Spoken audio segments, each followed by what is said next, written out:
Alors, salut Mika, je te fais une petite vidéo concernant les visières de protection. Donc actuellement sur le marché on trouve pas mal de prototypes, enfin de visières qui sont déjà disponibles en STL. Le problème c'est que comme ce sont des visières qui sont libres de droit et qu'elles ont toutes été déposées via des fichiers STL, il est aujourd'hui interdit de les vendre. Donc faites bien attention à ce que vous achetez. Toutes ces visières imprimées en 3D sont protégées par le 3D Common je sais pas quoi. Donc moi personnellement, après en avoir imprimé un paquet, j'ai développé ma propre collection, si on peut dire ça. Donc ce sont des visières imprimées en PLA, un matériau à base d'amidon de maïs, donc biodégradable.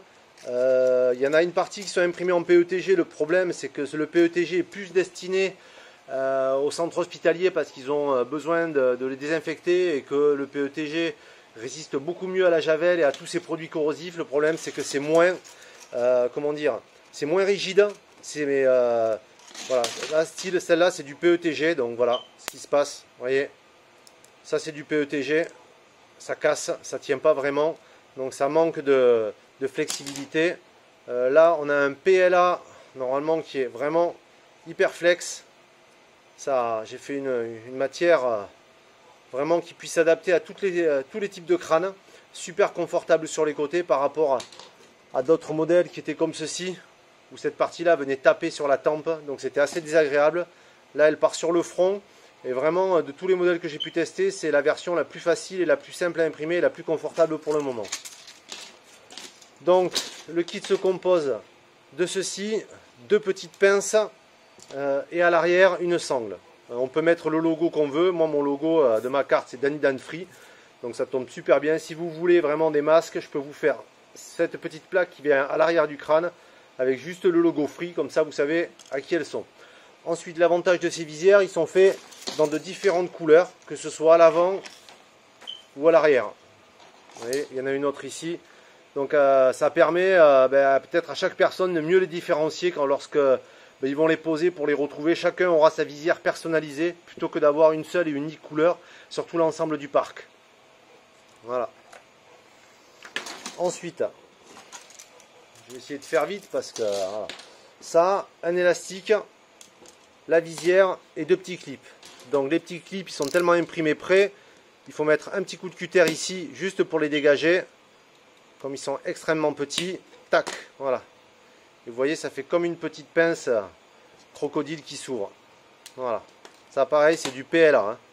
Mais c'est du Polymax. C'est un matériau vraiment très résistant qui ne casse pas mais qui se plie et qui se déchire. Concernant la feuille, je vais mettre un peu de place, c'est pas évident, là je suis vraiment dans le rush, tout le monde en veut. Donc on est sur des feuilles comme ceci. Ce sont des feuilles de bordure de je sais pas quoi. C'est du A4 en 200 microns. Donc voilà, c'est vraiment très simple. Il faut ça avec une perforatrice sur lesquelles je n'ai gardé qu'un seul coin. L'autre je l'ai enlevé. On se met ici là, sur le premier cran, tac, ici, première partie, on prend la feuille, on vient la positionner, tac, on perce, on peut les faire 3 par 3 ou 4 par 4, hein. Si on a une bonne perforatrice, on peut même en faire beaucoup plus, quoi. Ensuite, pour le confort, on va les découper les angles. Là c'est pareil, on peut les faire 3 par 3 ou vraiment vous faire un gabarit pour que ça aille beaucoup plus vite. Moi c'est juste pour vous faire la vidéo, pour vous la montrer. Donc c'est pas très symétrique mais bon. Donc on a les deux trous en haut. Ensuite ce qu'on fait, on prend cette pièce. Ici ça va sur le bas du front. On vient mettre la feuille ici. Tac. Ici aussi on la clipse. Voilà, donc là déjà elle est en place.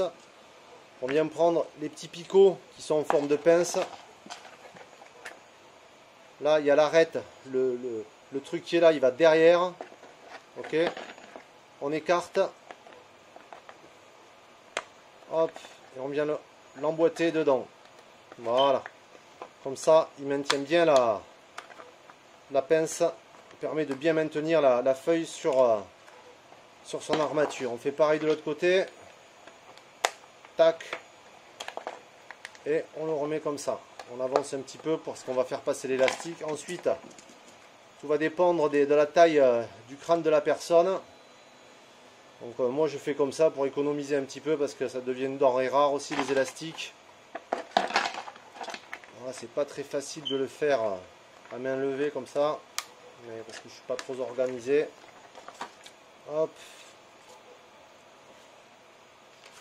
Hop, on le met là. Voilà, je vous ai fait ça un petit peu à la va-vite, hein, mais en gros ça doit donner ça. Il faut juste être organisé. Allez, on revient là. Voilà, j'ai mon élastique qui est coincé. Je remets mon clip comme il faut, je serre. Voilà. Donc voilà, on a un masque assemblé en moins d'une minute, quoi. Donc on peut le nettoyer à la javel avec un brumisateur. C'est très simple d'utilisation et c'est vraiment super confortable. De tous les masques que j'ai pu essayer, c'est vraiment celui-là qui est le plus léger et qui pour moi, hein, personnellement, est le plus confortable. Donc après c'est un kit, je vous fournis ça, toutes les pièces, les petits picots de multicolores, comme ça permet encore de différencier encore plus chaque masque. Presque le personnel il peut se les choisir, c'est super fun. On peut même intervertir la couleur des clips, donc chacun aura son clip s'il le désire. Vous pouvez même préparer des kits et des sachets tout prêts à emporter, chacun se le monte chez soi.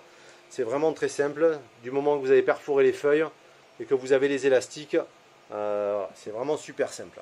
Voilà pour cette petite vidéo.